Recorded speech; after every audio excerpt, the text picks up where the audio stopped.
0.016 grams of an unknown gas is introduced into a gas syringe.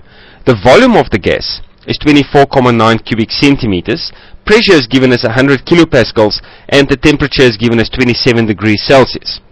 We need to calculate the number of moles of gas in the sample. Now, the information we've just received leads us to believe that we will make use of the ideal gas formula, namely PV is equal to nRT, where we've got P, the pressure, already given to us as 100 kilopascals. However, for this formula we'll convert that to pascals, so it will simply be 100,000 pascals.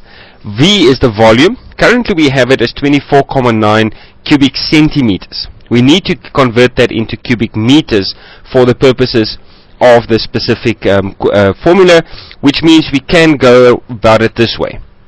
We construct a prism, or a cube, or a rectangular prism if you like, and we'll say we know it was 24.9 cubic centimeters. So what we'll do is we'll simply say make it 24.9 times by 1 times by 1. So it's centimeters times by centimeters, length times breadth times width will give us 24.9 cubic centimeters. Now, to convert it into cubic meters, we'll take each of the dimensions of the sides of that prism and divide by 100 to convert from centimeters to meters, which will then give us 0.249 meters times by 0.01 meters times by 0.01 meters, and then again multiplying length times breadth times height, we'll actually then get the volume in cubic meters, namely 0.0000249 cubic meters. So then we've got the volume.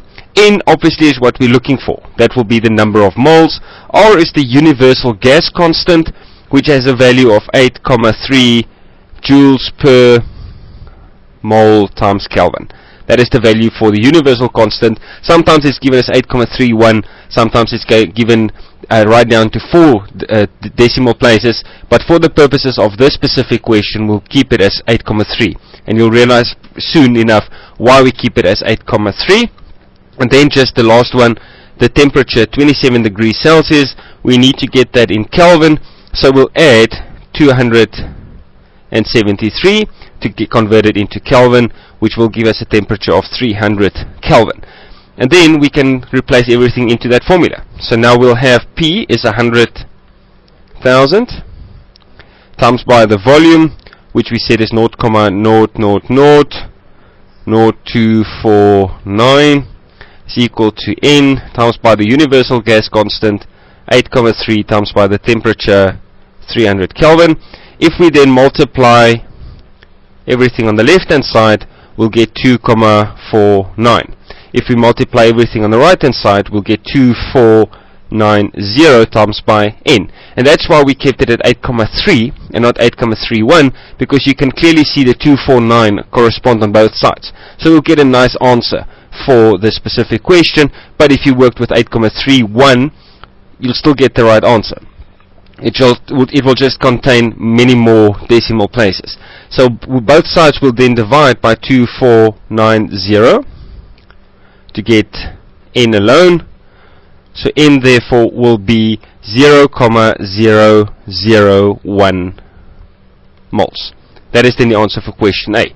Question B says find the molecular mass of the gas, and for that we use the formula N is equal to M over M, where we've got M is the mass. We were given that as 0.016 grams. M is what we're looking for, that is the molecular mass, and N we've just calculated. So we can reconstruct that formula to say M is going to be equal to small m over N, which is 0.016 grams over 0.001 moles, and that then gives us an answer of 16 grams per mole, and that is the molecular mass as the question asked us.